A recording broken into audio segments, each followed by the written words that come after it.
It's September 28th, 2014, and we're in Singapore for the League of Legends World Championship group stage. More specifically, we're in the last game of Group D between North American Cloud9 and Korean Najin White Shield. Now there's almost zero chance, if you're a League of Legends fan, that you don't know of this moment, and you probably even remember the circumstances that led to it too.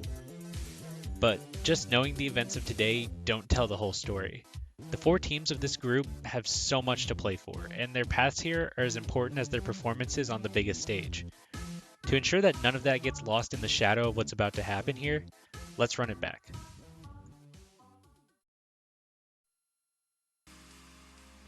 Wait, who are these guys?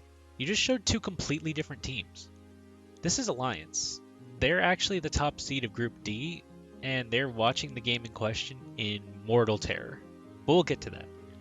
Alliance was officially formed in the off-season between 2013 and 14, but their core of Wicked and Froggen go way back to the December of 2011. They were picked up by Counterlogic Gaming for their European branch, and they were monstrously successful in the pre-LCS era. Over the course of 2012, they would reign side by side with Moscow 5 as the two best teams in Europe. A historic rivalry that would give the scene several tremendous games over its course. Towards Genja, then the kick comes out on towards Genja, headbutt, pulverized. Alex is now the target. That is Wicked picking up another kill. I cannot believe this is actually happening in front of me. Diamond Pro trying to get away from this one. Yellow Pete's just going to jump on his face any minute now. There we go, the shutdown comes in. The ace comes out from CLG. This is insane! And CLG pull off the biggest comeback that we've ever seen in League of Legends at this level. Amazing. Absolutely insane. Perhaps their biggest accomplishment, though, was placing second in the Champions Summer League in Korea, eliminating Team WE and Najin Sword from the event, before losing 2-3 in the finals to Azubu Frost. Still, they were a force to be reckoned with internationally.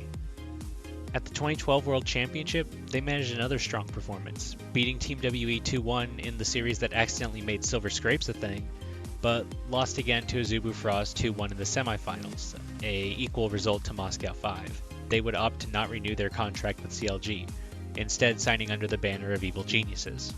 The team would have a very modest 2013 in the EU LCS, placing third in the spring, but were edged by Gambit Gaming, the rebranded Moscow 5, who else, 2-1 in a battle for the final spot at Worlds. It was time for them to try something new. Wicked and Froggen stuck together, but the rest of the roster crossed the Atlantic to play in the NALCS. The two joined forces with Tabs, Shook, and Nif, all EU LCS veterans, to create Alliance, and they're quickly dubbed the European Super Team by fans, but place an underwhelming fourth in the spring. With that split of synergy under their belt, the team plays a great summer, going 21-7 for first place, and solidify that result with a 3-1 win over Fnatic in the finals, becoming the first team to defeat Fnatic in a playoff series. With that great performance, they head to Worlds as the #1 seed out of Europe and look like a strong threat.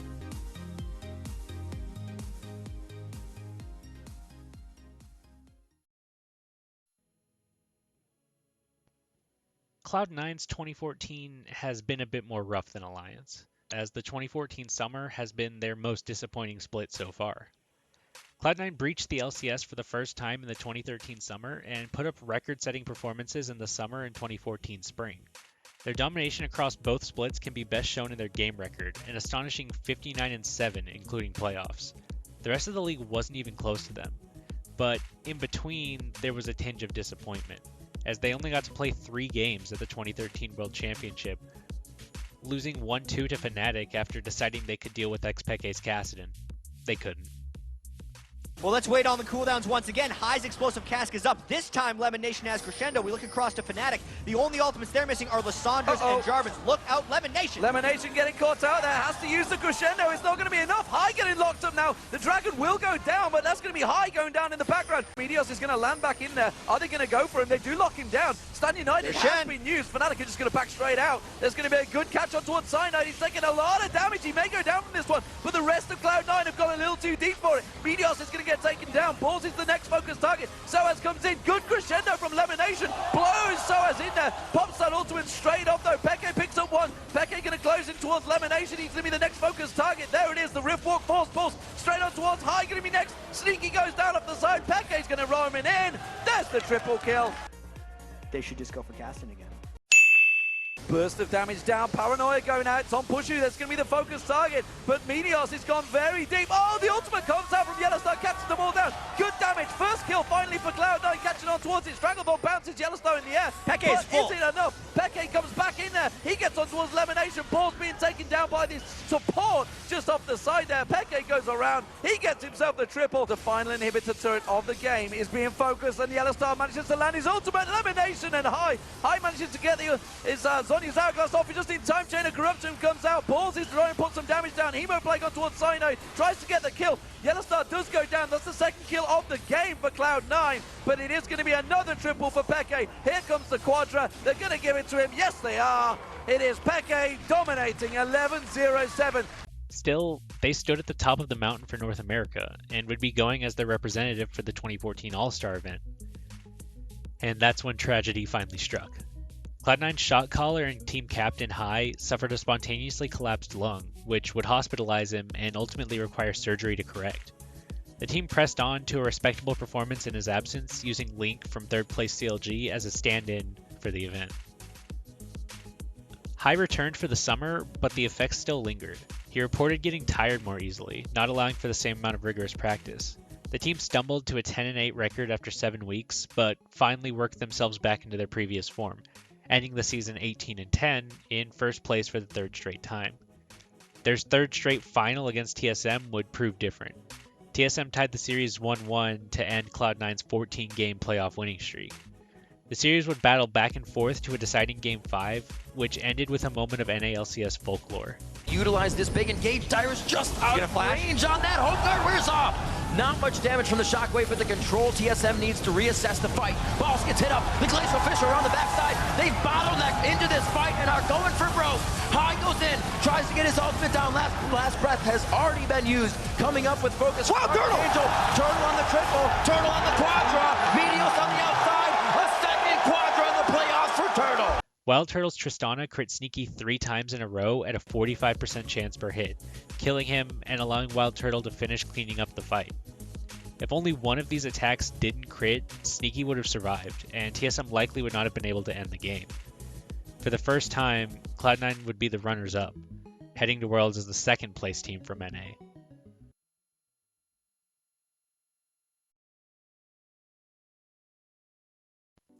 Najin White Shield rebranded from simply Najin Shield in the 2013 summer, which went along with a new roster. Save and NoFe were holdovers from Najin White Shield, with Save role swapping to the top lane. The team brought in rookies Goong, Zephyr, and Gorilla to round out the roster, but were unable to make much noise, bowing out 0-3 in the quarterfinals against CJ Frost. For the 2014 winter, they put together a strong group stage, tying Samsung Ozone, but were beaten by them in the semifinals 3-1, and lost to the KT Bullets in the 3rd place match 3-1.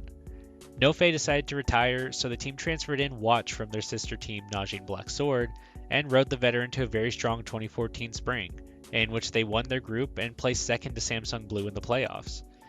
In summer, the team appeared to take a step back, placing 2nd in their group to their sister team, and then losing 3-2 to the KT Arrows in the quarterfinals, who would go on to win the season. Their modest successes over the course of the year earned them a spot at the bottom of the Korean Gauntlet to determine who would earn the last seed out of Korea. Najin White Shield came to play. They swept the KT Bullets in the first round and moved on to a rematch with the heavily favored KT Arrows, who had just won the summer season. Back in this time, the Korean spots at Worlds were entirely decided on points, so the summer champion didn't automatically qualify like they do today. Wow, that is so bold. Yeah, they're just going to walk right up. They grab KaKuM, they pull him into the box. He's getting low. Hachani gets in the backlines with his ult. Zephyr locked up. Good shockwave, but they lose their AD carry. Jace goes down, though, in the meantime, and all the kills rolling in favor of Najin Shield, and that will be the game. Double kill to cap it off for Save. There goes the inhibitor, and Najin Shield at 63 minutes, 97,000 gold, are going to take game 1 of this best of 5 GG. First. Yeah. Oh, Flash Zenith Blade misses from Hachani. That one hurts. He's trying to catch up with the boots mobility, but there's a Cocoon Q, though, lands, and KaKuM with the flash kick on to Watch, sets up the last breath. Can he get out? Yeah, he makes it over the wall, but not away from KaKuM, and there's first blood. Rookie gets a bit low, tried to make it over the wall, doesn't make it. Save, picks up a kill there, and now the melee begins in the river. They managed to chase down Arrow. Goong with a kill there, and Save actually gets the double off of all that. A huge, huge fight for Najin Shield, a triple for Save, a double for Zephyr. And that could not have gone any worse for the KT Arrows. Where they well, there's a fight going on right now. Meanwhile, KT getting a little bit caught outside the Baron pit. And there we go, Watch trying to come in the middle of it. Zephyr doing a lot of damage with that culling. Everyone gets pushed away a little bit though. Goon with the triple kill already on that Zed. Make it a Quadra. Will he get the Penta? He does! Penta kill for Goon! No worries. Whoa, that was not the best culling ever. I just have to be patient right here.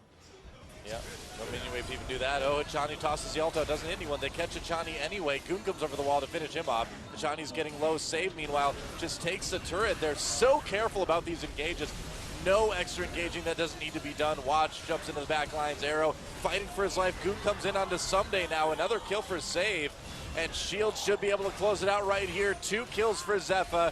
And that will be about it, just transitioning right onto the Nexus turrets. And believe it or not, guys, the champions, summer champions, KT Arrows, eliminated 3-0 in the gauntlet, and Najin Shield goes on to fight for a spot at Worlds. What a surprising outcome from tonight's matches, but very, very impressive play from Najin White Shield. Oh, yeah. Coming roaring back. They had such a disappointing summer season, but they look so good right now.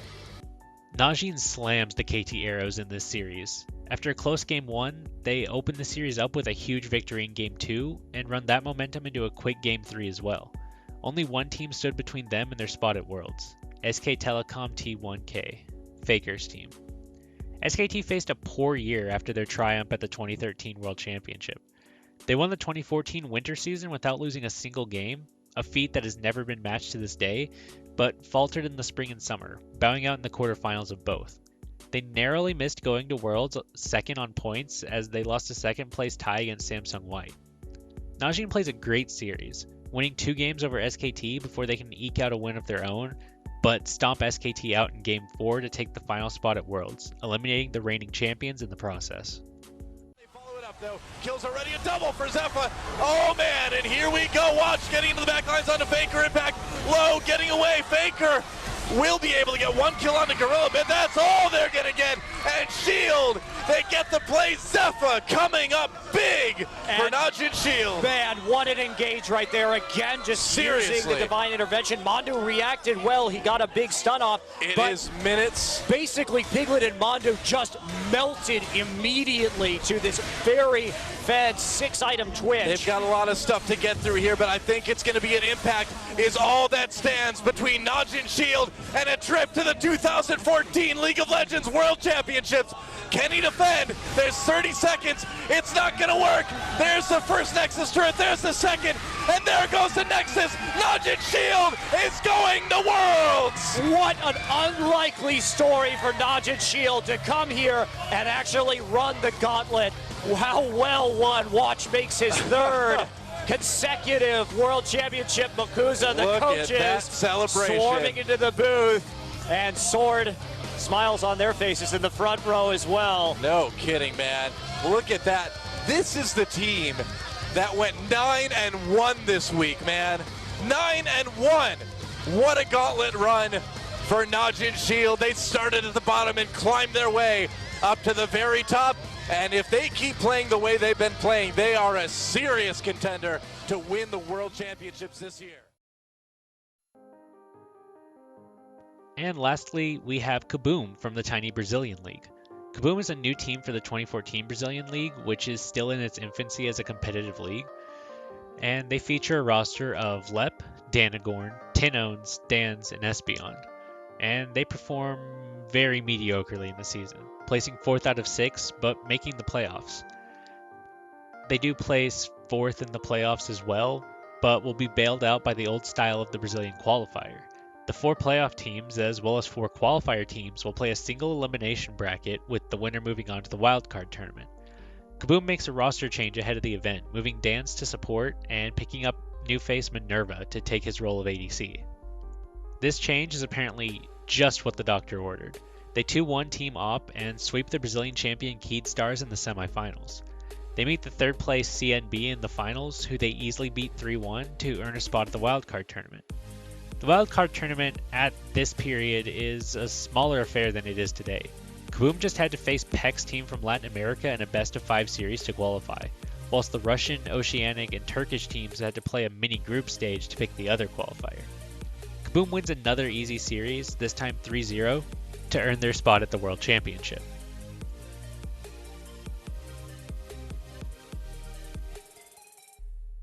Group D is the most wide-open group at the World Championship this year.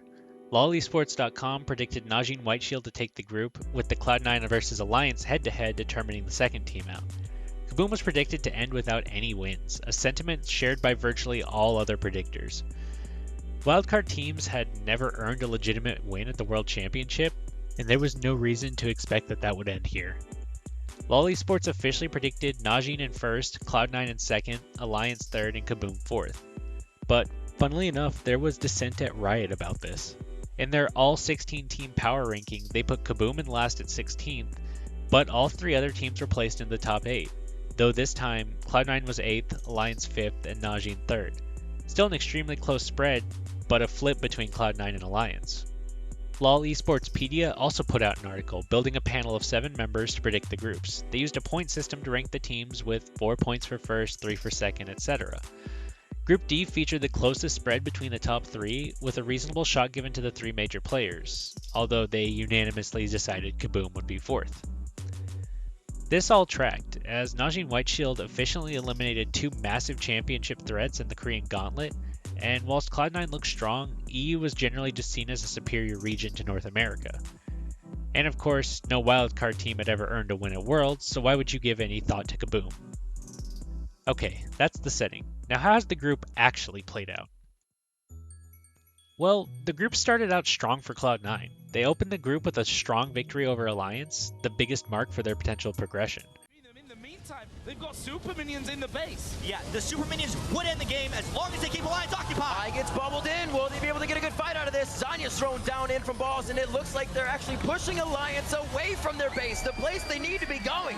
Froggen, only one left right now, as the Cathian Surprise won't be taking anybody down, and it's the teleport already in from balls onto the Nexus turrets. Cloud9 really controlling this one out to pick up their first win of Worlds. They just played better. Straight up, they were smarter. The champion select was well executed. It wasn't the flashiest of wins, but boy, was it a secure win. On day 2, Najin edges out Alliance and then beats Cloud9 much more cleanly, so at the halfway point, the group looks like this. Day 3 swings the narrative completely. Alliance beats Cloud9 and moves on to play a perfect game against Najin Whiteshield at the end of the day, moving them into the driver's seat for a spot out. Najin Whiteshield look like their impeccable record will fall here as Alliance strike revenge back on them and claim second spot in the group. The pressure very much will be on Cloud9 tomorrow. Alliance do it. They take down Najin Whiteshield. All right, they also... That was a perfect game. They also didn't lose any turrets or... No ranks, no turrets, no kills for Whiteshield. Right. Instantly, the opinion swings to Alliance being the best team in the group, finally coming together at the event. After all, if they can do that to a Korean team, there's no one they can't beat. With 2 games to play, the standings look like this. Not the situation Cloud9 wants to be in. Of course, Alliance will beat KaBuM, meaning Cloud9 will have to beat Najin Whiteshield, and that still doesn't guarantee them a spot. They'd then have to play in a 3-way tiebreaker with the other 2 to earn a spot out, and with Alliance's rise as the titan of the group, and the fact that no North American team has ever beaten a Korean team at Worlds, Cloud9 will need a miracle to force that stipulation, and another miracle to survive it. Tomorrow is such a big day for Cloud9 now because the pressure is very much on their shoulders. Instead, a different miracle happened.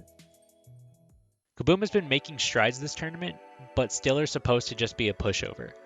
Alliance drafts an extremely disrespectful composition in their final game, opting into a redundant Kayle Fizz combo, which requires Fizz to go off in order to be effective. It's a very, very greedy draft, but given the circumstances, isn't entirely outlandish. KaBuM plays it safe, namely grabbing the power pick Rise, but otherwise settling into more comfort picks. In-game, KaBuM makes the first move, abusing an obviously uncomfortable Wicked for first blood, and then followed up by killing Nif in the jungle.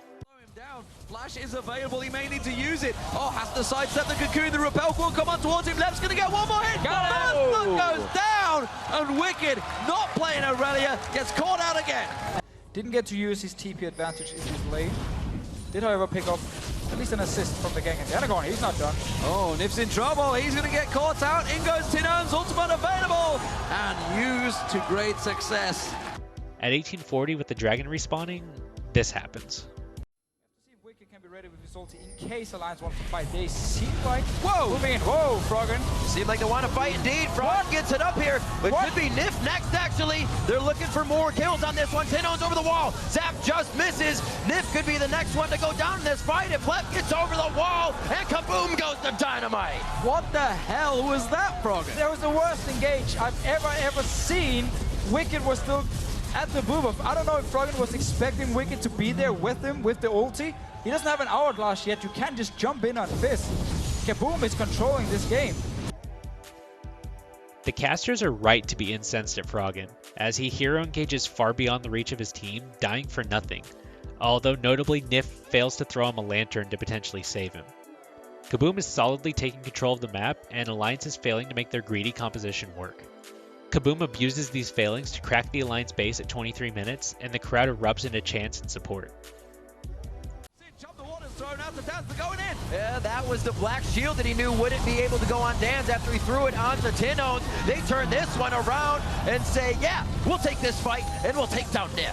They're going to try and push up mid as quick as possible. Alliance have to swing around and sweep and try and cause this one. The charm catches on Wicked. No way. Tino's goes in. He's got him. He takes him down. And that's going to cause real problems. The inhibitor turret is being bashed off. Froggen moves in. Can he slide across? Tino's Sonya's hourglass catches him out. The Rat-a-tat comes around the side, but Froggen turned around. He goes down.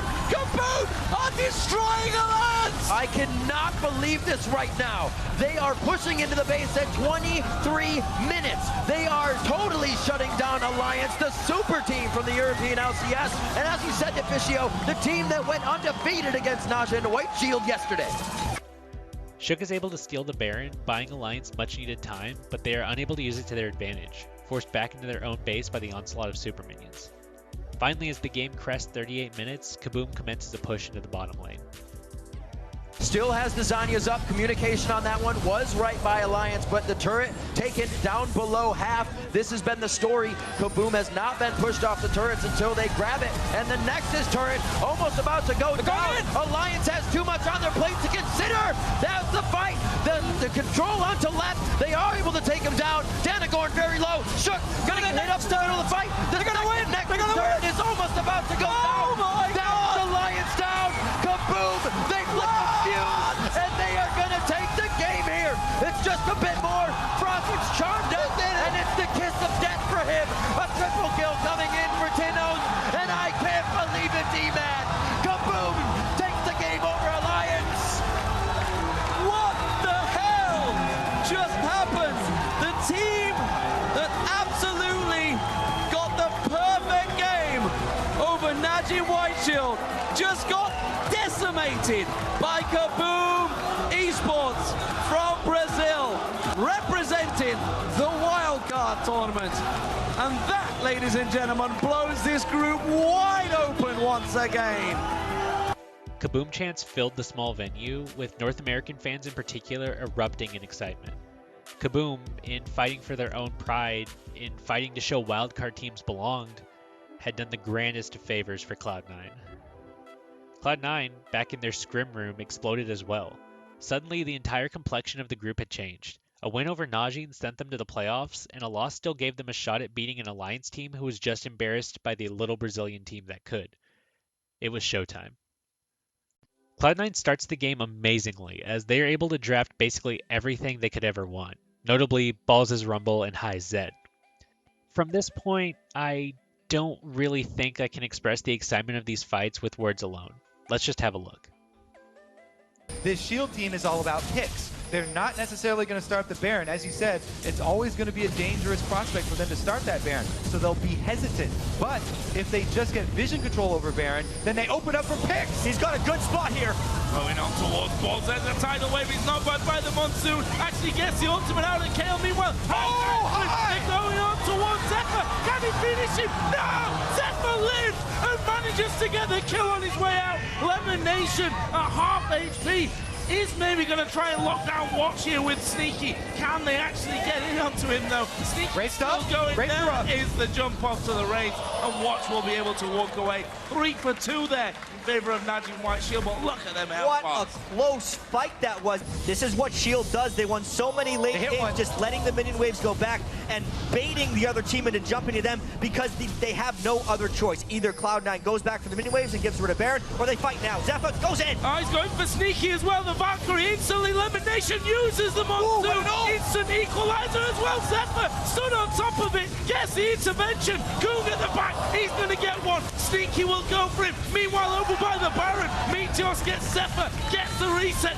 He's all over the place and will pick up the kill onto save. Ball still alive. Finished up by Watch. But Watch is going down as well. So behind. It will be another one. It's KaBuM in the end that gets it. That's a 4 for 2. This is a chance for Cloud9 to push. No flash to get over the wall though. That's the danger here. The charm misses. Goong is going to get his W1, but it won't go that far. And there is the Baron going over to Cloud9. They're still 4,000 gold behind, but they've got the Baron and they got to make it count. The biggest thing about that fight and how great it was for Cloud9, they had 2 GAs going into that.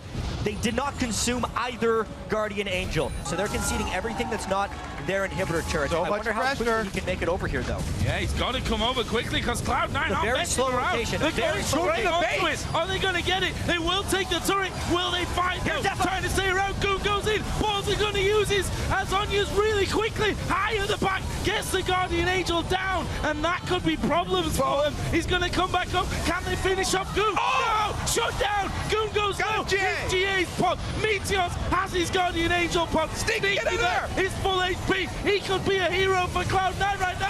Valkyrie's done. Oh, he gets stunned up and finished off. It's Zephyr that gets that one for the Super Minions. They're in the base and they've taken a Nexus turret. You can see how hesitant Sneaky was to fully commit to that fight, and then when he finally does cool down his backup for both Cocoon and Charm, Shield hit them, they stack them perfectly and take him out. What a huge, huge fight though. So that's where we're at. Cloud9 and Najee are locked in a battle that's been balanced on a knife's edge for 50 minutes. And this game could have already been over if not for the slimmest of margins in some of the previous fights. Both teams are fighting, Cloud9 tooth and nail to earn that spot out of the group, whilst Najee is trying to clamp down on first place and would become just the second Korean team ever to not win their group if they don't. Alliance is watching with bated breath, their fate out of their hands after disrespecting the ultimate underdog in KaBuM Esports, who have already made their mark on the group, earning many North American fans in the process. No matter what happens next, they are the ones who open the door for Cloud9. All that's left is for Cloud9 to accept the invitation.